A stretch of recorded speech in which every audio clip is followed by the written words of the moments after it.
this bungalow around in Dallas, Texas meant bringing in a new foundation, starting over in the kitchen, and giving the place the basics, you know, like plumbing and electrical. So why did the homeowner think the job was going to be quick and easy?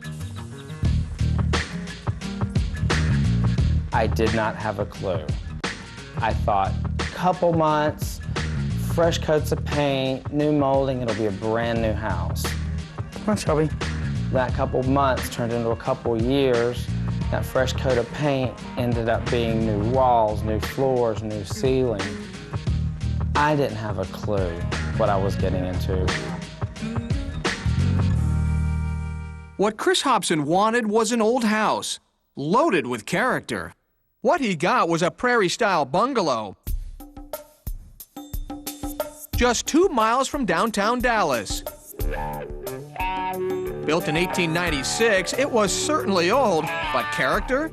I had absolutely no personality. It was just oppressive. It felt like a sanitarium.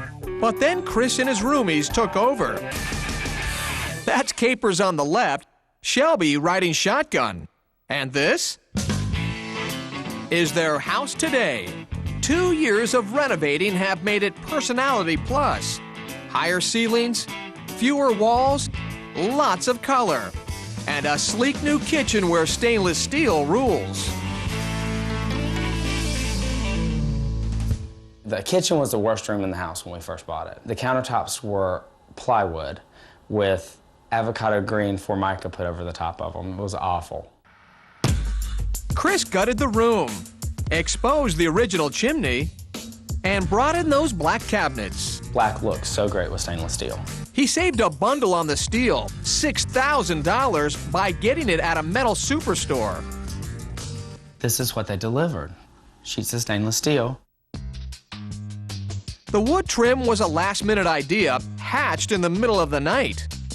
I was trying to figure out why these cabinets looked so cold and exactly what they needed. And I thought, let me go grab a piece of wood. Grabbed a piece of wood, came back in here and I was holding it up, grabbed a couple more pieces of wood, and then I realized I didn't have enough hands. But he did have gum. Oh yeah, a big wad of it. Stuck it on the back of the screen molding, stuck it up on the cabinets, looked fantastic once I got it out. You work with what you got when you got it. Let's not forget that Chris has got 300 pounds of dog. Babies can't sit down? Is there room for me? Huh? I guess not. And when not lounging, they did leave their mark on the renovation. Yeah, I got Just ask contractor Steve Murray about the adventure here in the living room. We've been on our hands and knees for 3 days doing these floors. Finally, we're reaching the end, and we had just put for that day the third coat of polyurethane down, and oh no! Here's these massive footprints, both directions in the poly, so we had to basically just start all over again. She's my baby, and she had a little accident. Next door in the dining room, a little accident solved the problem with red. We painted, and we painted, and we painted, and we painted. We put in 6 coats of a flat red. Still didn't have the exact color that we wanted. So they took a break and started staining the wainscoting. And I actually spilled the stain on the wall. When I got a paper towel and wiped it off, I went, that's the red I want. It looks like it's got some texture to it. Overhead, the fix would not be as easy. This thing was dropping like a 1/16 of an inch a day. Adding the staircase meant knocking down a wall, which apparently meant no support for the ceiling and new study up above.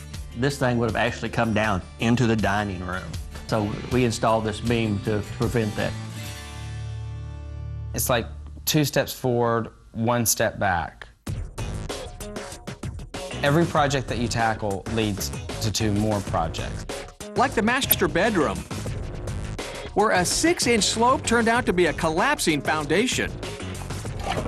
What we had to do was to come out, dig underneath the house, and put several jacks underneath of it and jack the house up. By the way, it was about this time that Capers decided to live up to his name. One day, we cut a hole in the floor, we were replacing the subfloor, and Capers disappeared. Keep in mind, he was just a puppy then, no bigger than a loaf of bread. Capers is yelping, crying. It was like poltergeist. You kept hearing this voice through the house, but you don't know where it's coming from. He'd fallen through the hole and disappeared. It was Shelby to the rescue. Come on, come on.